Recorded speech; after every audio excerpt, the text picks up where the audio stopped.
اعوذ باللہ من الشیطان الرجیم بسم اللہ الرحمن الرحیم الذی جعل لکم الارض فراشا والسماء بناء وانزل من السماء ماء فاخرج به من الثمرات رزقا لکم فلا تجعلوا للہ اندادا وانتم تعلمون۔ صدق اللہ مولانا العظیم۔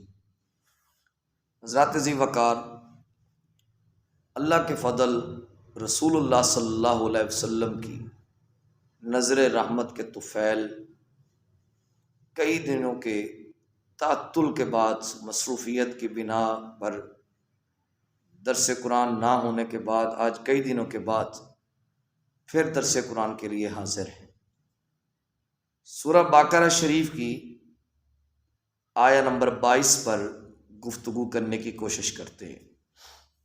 فرمایا وہ ذات جس نے تمہارے لیے زمین کو فرش بنایا، آسمان کو چھت بنایا اور آسمان سے پانی برسایا اور اس پانی کے ذریعے تمہارے لیے کچھ پھل رزق بنائے، اور پس تم اللہ کے ساتھ کسی کو شریک نہ ٹھہراؤ جب کہ تم جانتے ہو۔ اس آیہ کریمہ میں اللہ رب العزت نے بندوں پر جو انعامات کیے ہیں، جو مہربانیاں کی ہیں، کرم کیے ہیں، ان کا ذکر کیا ہے۔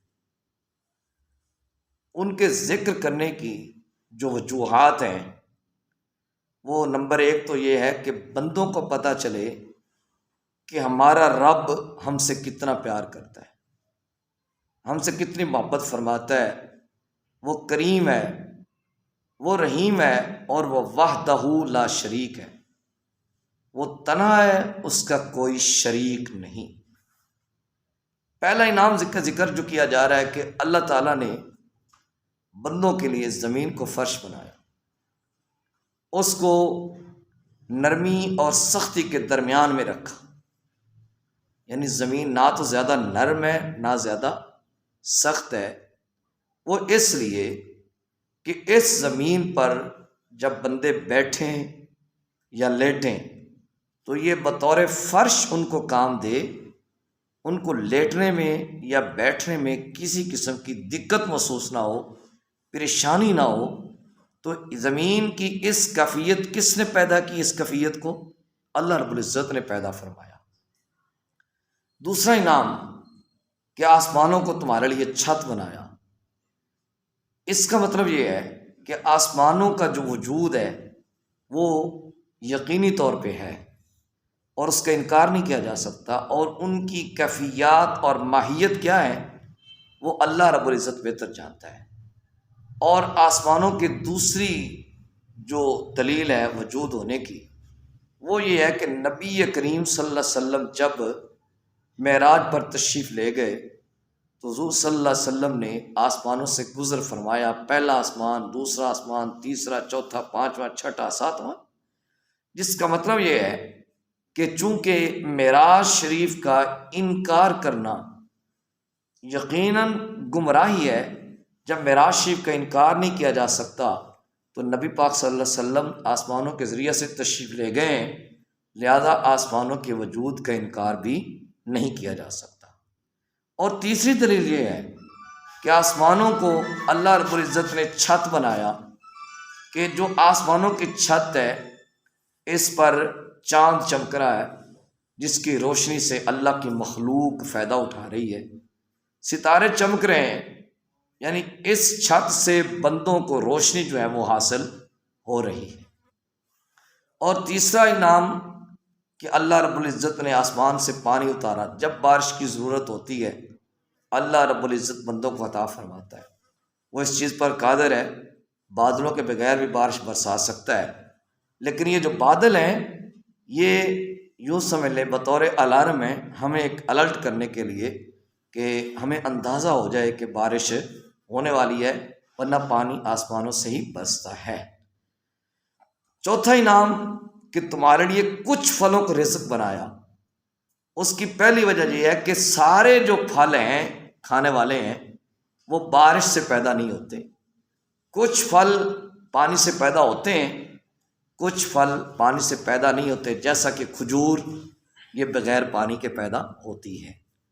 اور اس کی دوسری وجہ یہ ہے کہ کچھ پھلوں کو تمہارے لیے رزق بنایا، یعنی کچھ پھل ایسے ہیں جن کو انسان کھاتے ہیں، اور کچھ پھل ایسے ہیں، کچھ رزق ایسا ہے جن کو انسانوں کے علاوہ دوسری مخلوقات تناول کرتی ہیں، جیسا کہ جانور ہیں، چوپائے ہیں، کتے ہیں، بکری ہیں، بکرے ہیں، کیڑے مکوڑے. بہرحال جو جانور ہیں ان کو بھی حضرت انسان کے طفیل سے رزق دیا جا رہا ہے. چاروں انعامات کا ذکر کرنے کے بعد اللہ فرمایا کہ تم اللہ کے ساتھ کسی کو شریک نہ ٹھہراؤ، اس کی نافرمانی نہ کرو، اس کی اطاعت بجا لاؤ، اس کے احکامات کو بجا لاؤ. جن کاموں کا اللہ نے حکم دیا وہ کر گزرو، جن کاموں سے اللہ نے منع کیا ہے ان سے رک جاؤ. دیکھیں نا، ہم اگر کسی فیکٹری میں ملازمت کرتے ہیں یا کسی دفتر میں ملازمت کرتے ہیں یا ٹیچنگ کرتے ہیں یا مثال کے طور پہ امامت کرتے ہیں، تو جو لوگ ہمیں تنخواہ دیتے ہیں فیکٹری میں، دفتر میں تنخواہ دیتے ہیں، ٹیچنگ کی تنخواہ دیتے ہیں، یا مساجد میں جو لوگ ائمہ حضرات کی خدمت کرتے ہیں، علماء کی خدمت کرتے ہیں، ہم ان لوگوں کے بڑے وفادار رہتے ہیں، رہنا بھی چاہیے، کیونکہ یہ لوگ ہماری ضروریات کا خیال کرتے ہیں، ہمارے بچوں کی ضروریات کا خیال کرتے ہیں، ہم ڈیوٹی کرتے ہیں، ہمیں تنخواہ دیتے ہیں. بھائی ان کی وفاداری ہونی چاہیے، اس چیز کا کوئی انکار نہیں. یا وہ مالک جس نے مجھے انسان بنایا اس کی وفاداری کیوں نہیں کرتا؟ وہ مالک جس نے مجھے زندگی دی اس کی وفاداری کیوں نہیں کرتا؟ وہ مالک جس نے مجھے رہنے کے لیے گھر دیا.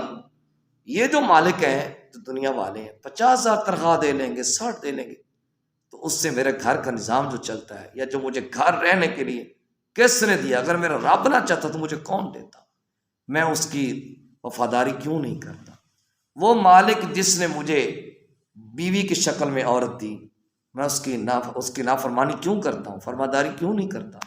وہ مالک جس نے مجھے اولاد کی نعمت سے نوازا، میں اس کی وفاداری کیوں نہیں کرتا؟ وہ مالک جس نے مجھے دنیا میں عزت دی، میں اس کی وفاداری کیوں نہیں کرتا؟ جو وہ مالک جس نے مجھے دنیا میں شان اور وقار دیا، اس کی وفاداری کیوں نہیں کرتا؟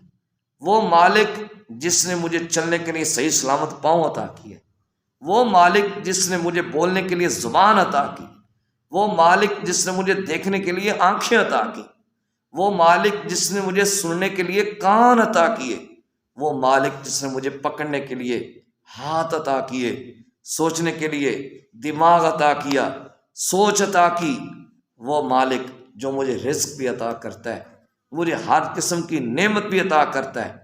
بھائی جو چھوٹا مالک ہوتا ہے اس کا شکریہ تو ادا کیا ہی جاتا ہے، لیکن جو بڑا ہوتا ہے اس کا شکریہ بھی زیادہ ہونا چاہیے. لیکن ہمارے یہاں مصیبت یہ ہے کہ ہم نے صرف بندوں کو سب کچھ سمجھ لیا ہے، فیکٹری کو سب کچھ سمجھ لیا ہے، دفتر کو سب کچھ سمجھ لیا ہے، ٹیچنگ کو سب کچھ سمجھ لیا ہے کہ یہ میرا رزق ہے. یہ رزق نہیں ہے، یہ وسیلے ہیں. ہم وسیلہ تلاش کرتے ہیں، ہیلا کرتے ہیں، محنت کرتے ہیں، مشقت کرتے ہیں، مزدوری کرتے ہیں. اصل نتائج کس نے دینے؟ اللہ نے دینے. جب سب نتائج اللہ نے دینے ہیں تو اس کی وفاداری، اس کی اطاعت، اس کی تابعداری مجھ پر لازم ہے، مجھ پر لازم ہے. دیکھیں نا، ہم اللہ کے بندے ہیں. بندے کا معنی غلام بھی کیا جاتا ہے. تو غلام، دیکھیں نا، جو غلام ہوتا ہے اس کی اپنی مرضی کوئی نہیں ہوتی. ہم جب اللہ کے بندے ہیں، اس کے غلام ہیں، تو ایک بزرگ غلام خرید کر لائے تھے منڈی سے، تو انہوں نے کہا بیٹا کیا کھائے گا؟ اس نے کہا جی غلاموں کی کوئی مرضی ہوتی ہے. کیا پیے گا؟ غلاموں کی کوئی مرضی ہوتی ہے. کیا پہنے گا؟ غلاموں کی کوئی مرضی ہوتی ہے. کہاں سوئے گا؟ غلاموں کی کوئی مرضی ہوتی. تو اللہ والے نے سر سجدے میں رکھ دیا کہ اللہ کاش میں تیرا ایسا غلام بن جاتا. تو نے مجھے آنکھیں دی، میں استعمال تیری اجازت سے کرتا. تو نے مجھے ہاتھ دیے، میں استعمال تیری اجازت سے کرتا. تو نے مجھے زبان دی، میں استعمال تیرے حکم سے کرتا. تو نے مجھے کان دیے، میں استعمال تیرے حکم سے کرتا. تو نے مجھے دماغ دیا، میں استعمال تیرے حکم سے کرتا، جہاں پہ تو میرے اجزاء کو مجھے استعمال کرنے کی اجازت دیتا میں وہاں پہ استعمال کرتا، جہاں پہ تو مجھے روکتا میں رک جاتا۔ یہ حقیقت میں وفاداری ہے۔ اللہ رب العزت سے دعا ہے اللہ پاک مجھے اور آپ کو نور قرآن سے مالا مال فرمائے۔ صلی اللہ تعالی علی حبیب محمد وعلی آلہ و اصحابہ اجمعین برحمتک یا ارحم الراحمین۔